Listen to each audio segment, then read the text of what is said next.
In the early hours of a tense night in the Middle East, something happened that military planners in Washington had long feared but rarely discussed publicly. A key American missile defense radar, part of the THAAD missile shield deployed in Jordan, was reportedly destroyed during an Iranian strike. For years, this radar had served as one of the most important early warning sensors in the entire region. Not a missile launcher, not a fighter squadron, but something arguably even more critical: the radar. Because in modern warfare, radar systems are the eyes of the battlefield. Without them, missile defenses become partially blind. Interceptors can still launch, but they lose the precise targeting data needed to track incoming threats. And according to multiple defense analysts, the radar that was hit, believed to be an TPY-2 X-band radar system, is one of the most sophisticated missile tracking systems the United States possesses. The system is estimated to cost around $300 million. But its real value is not the hardware. Its value is the strategic visibility it provides across thousands of kilometers of airspace. When that radar goes dark, the entire missile defense network becomes weaker. And if reports about the strike are accurate, the implications go far beyond the damage to a single installation. Because this incident may represent something much larger, not just an attack on a radar, but an attack on the architecture of American missile defense in the Middle East. To understand why this matters, we need to understand what the radar actually does. The ANTPY-2 radar is the primary sensor used by the THAAD missile defense system, which stands for Terminal High Altitude Area Defense.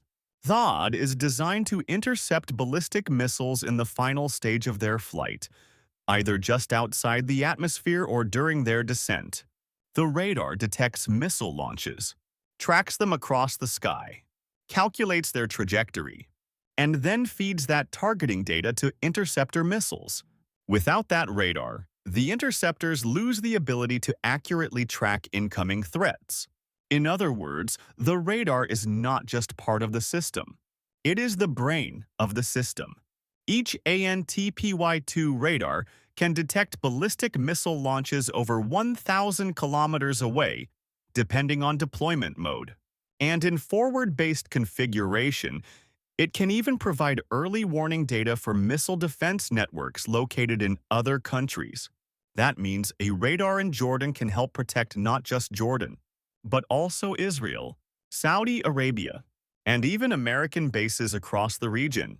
This is why the radar is considered a high-value strategic target, and why its destruction, if confirmed, would represent a major operational loss. Following the reported strike, satellite imagery began circulating among defense analysts and open-source intelligence researchers. Some of the images appear to show significant structural damage at the radar site. Debris scattered across the installation, burn marks near what appear to be radar support structures, and damage consistent with a precision missile strike.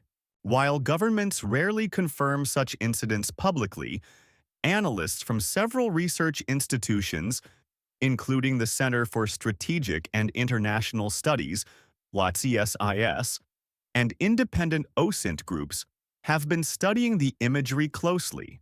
If verified, the strike would represent one of the most successful attacks against an American missile defense asset in recent years.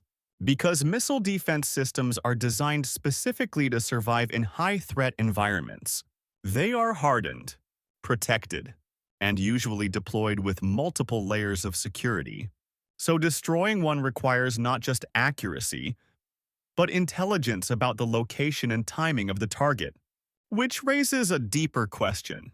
How did Iran know exactly where to strike? Over the past decade, Iran has invested heavily in asymmetric warfare technologies. These include ballistic missiles, cruise missiles, and perhaps most importantly, drones. Iran's drone program has expanded dramatically in recent years. Platforms such as the Shahed 136 loitering munition have already been used extensively in conflicts like the war in Ukraine. These drones are relatively cheap, often costing only tens of thousands of dollars. But they can travel hundreds of kilometers and strike targets with surprising accuracy. And when used in large numbers, they can overwhelm traditional air defense systems. This strategy is sometimes called saturation warfare. Instead of launching one expensive missile, attackers launch dozens of cheaper drones. Defenders then face a difficult choice. Either shoot them down using expensive interceptor missiles, or risk letting some of them reach their targets. This cost imbalance is becoming one of the defining features of modern warfare. Consider the numbers. A single THAAD interceptor missile costs roughly $13 million. A Patriot PAC-3 interceptor costs around $4 to $5 million. But many drones used in modern conflicts cost less than $50,000. Some are even cheaper. This means defenders may spend millions of dollars to destroy threats worth only a few thousand. Former U.S. Secretary of State Antony Blinken once summarized this imbalance in stark terms. Using multi-million-dollar missiles to shoot down low-cost drones is simply not sustainable over long periods of time. And according to data compiled by defense analysts, the United States currently has a limited stockpile of missile interceptors. Estimates suggest roughly 500 plus THAAD interceptors, around 400 SM-3 missile defense interceptors. Producing new ones takes time, sometimes years, which means that in a prolonged conflict, interceptor inventories could become a critical constraint. Military planners worry about something called missile defense saturation. This occurs when the number of incoming threats exceeds the number of available interceptors. If attackers launch dozens, or even hundreds, of drones and missiles simultaneously, defenders may run out of interceptors. And even advanced systems like THAAD or Patriot cannot stop every missile. They rely on probability, often firing multiple interceptors at a single incoming target to increase the chance of a successful intercept. But that also means interceptor stockpiles are consumed quickly. This dynamic has already been seen in several conflicts around the world, and analysts believe Iran's strategy may involve forcing the United States to expend large numbers of interceptors early in the conflict. If successful, this approach could gradually weaken the defensive shield protecting key regional infrastructure. Interestingly, Iran may not be trying to destroy missile launchers first. Instead, it may be targeting radar systems, because destroying radar can be even more disruptive than destroying launchers. Missile launchers without radar are like rifles without sights. They can still fire, but their accuracy drops dramatically. This is why military strategists often refer to radar as the most important node in a missile defense network. And this is also why radar sites are heavily defended. They are often hidden, protected by multiple layers of security, and sometimes relocated to avoid detection. If the radar strike in Jordan is confirmed, it suggests Iran has developed the ability to locate and target high-value missile defense sensors, which would represent a significant evolution in its military capabilities. The loss of a radar does not just affect one base. It affects the entire regional air defense network. American missile defense systems in the Middle East are designed to operate as a layered architecture. Multiple sensors feed data into shared command systems. Different missile defense systems cover different phases of a missile's flight. THAAD intercepts missiles at high altitude. Patriot intercepts them closer to the ground. Naval systems like the Aegis Missile Defense System intercept missiles over the sea. Together, these systems form a defensive web. But if one key radar disappears, that web becomes weaker. The result is shorter warning times for incoming missile threats. In some scenarios, warning times could shrink from around 15-20 minutes to just a few minutes. And in missile warfare, minutes matter. The military consequences are only one part of the story. The economic shock has also been enormous. Since the escalation of tensions in the Middle East, Thousands of flights have been canceled across the region.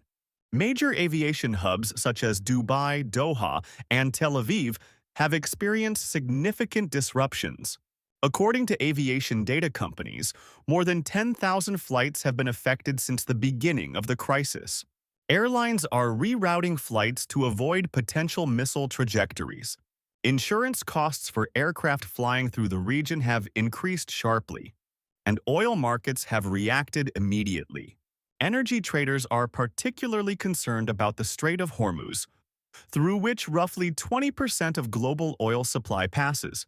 Even the possibility of disruption there can send oil prices soaring. While the United States and Iran confront each other directly, other global powers are watching closely. Russia and China are observing the conflict with intense interest. Higher oil prices benefit Russia, and disruptions in the U.S.-led security architecture could accelerate China's efforts to reshape global financial systems. In recent years, several Middle Eastern countries have begun discussing alternatives to the petrodollar system. For decades, oil has been traded primarily in U.S. dollars. But some countries are exploring the possibility of pricing oil in other currencies, including the Chinese yuan. If such trends accelerate, the long-term consequences for the global financial system could be profound. There are several possible paths forward. The conflict could escalate into a wider regional war. It could settle into a prolonged war of attrition, or diplomatic negotiations could eventually produce a fragile ceasefire. But the destruction of high-value military infrastructure, especially missile defense sensors, makes de-escalation more difficult, because each side begins to believe the other is preparing for a larger confrontation. And that perception alone can drive escalation. In modern warfare, victory is rarely decided by a single battle.